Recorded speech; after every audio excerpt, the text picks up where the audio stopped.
Disclaimer: the content in this video is intended for educational and informational purposes only. May 14, 2025, Vancouver, Washington.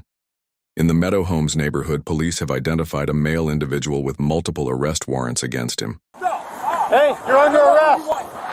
You're under arrest. Police department, you're under arrest. You have warrants for your arrest. Stop. 83, he's trying to run. No, my dog's not going down. When the police approached, the suspect started to run away. With her dog on her lap, she ran past a multi-lane street where vehicles were flowing. When the escape ended, the suspect was stopped with his dog, but the dog was extremely aggressive. He was growling and lunging towards the police officers. Get on the ground. As the policeman tried to detain him, the man began to resist. Then he took a knife out of his pocket and tried to stab his own dog. With you, but you gotta sit down. Sit down. Sit down. There you go. There we go.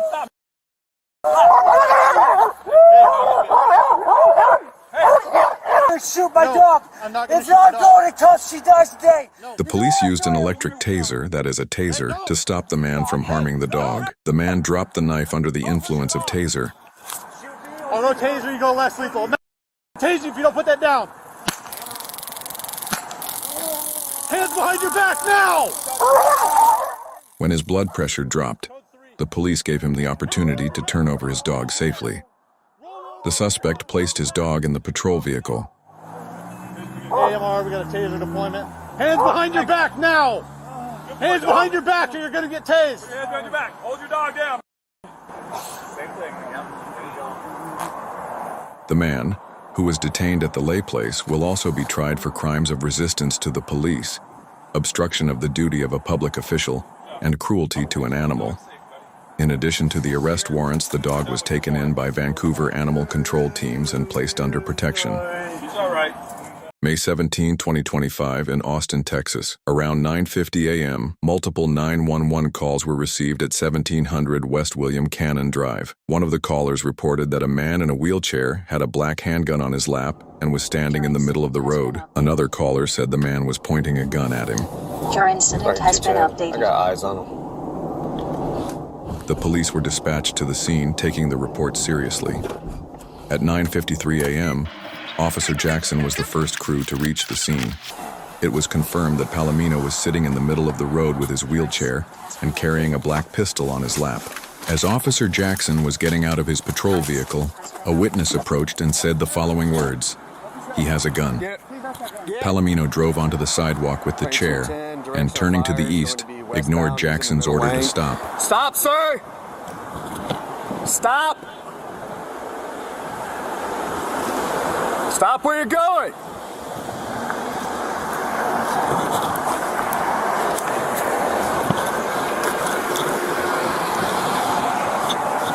Stop!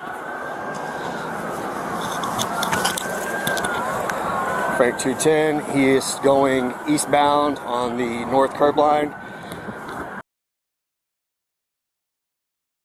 While Officer Jackson was making warnings with both verbal and sign language to get away from the surrounding civilians, Palomino suddenly stopped and turned around and started looking at Jackson. He tried covering up when he saw me. Jackson repeatedly asked him to put his hands up and put the gun down. However, Palomino raised the black gun in his lap, pointing it directly at the officer. At 9:56 p.m., Officer Jackson fired. Palomino straightened up again despite taking a hit. The gun was still in his hand. Jackson repeatedly shouted, "Drop the gun!" he shouted. When the weapon was not released, another series of shots were opened. Stop! Put your hands up! Put your hands up! Put your hands up!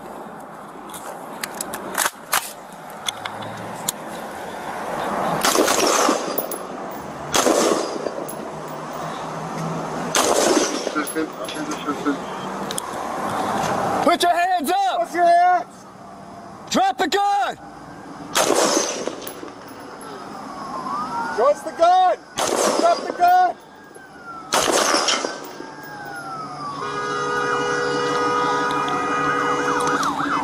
Let me see your hands! Drop the gun! Hands up! Put your hands out! Frank 210's shots taken, suspects down. Going to need the road blocked off westbound. Put your hands up! Coming to you. Coming to you.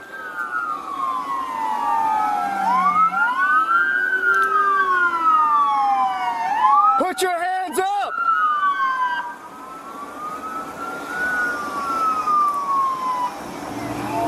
You good? Yes, sir. He still has the gun under him.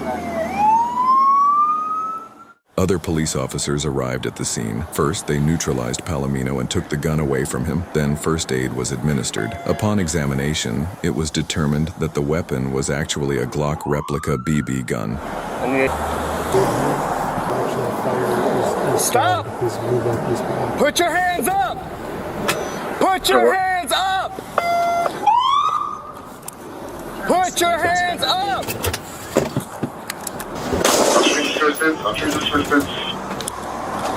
Put your hands up! Put your hands! Drop the gun! Palomino was taken by ambulance to South Austin Hospital. Unfortunately, however, he lost his life. Neither police officers nor civilians were injured during the incident. Let me see your hands! Drop the gun! Hands out! Put your hands out! Frank 210's shots taken, suspects down. Put your hands up! May 18, 2025, in Pierce County, Washington. A Thurston County Sheriff's deputy saw the driver of an SUV drive onto a busy road, violating a stop sign.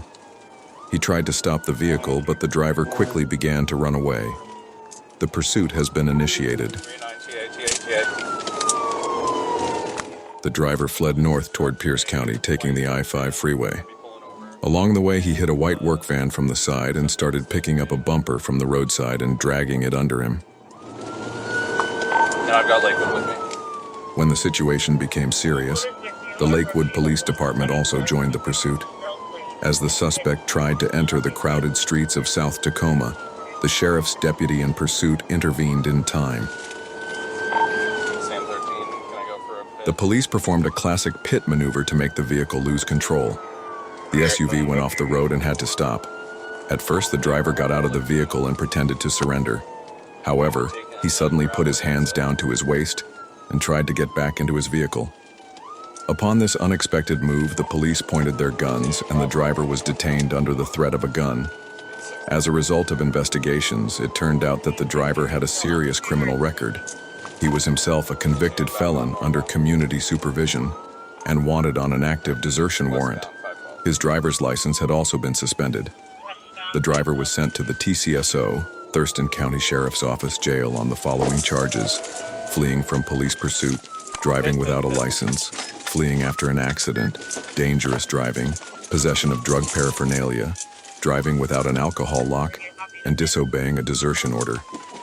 There were also arrest warrants issued in many different cities along the I-5 corridor.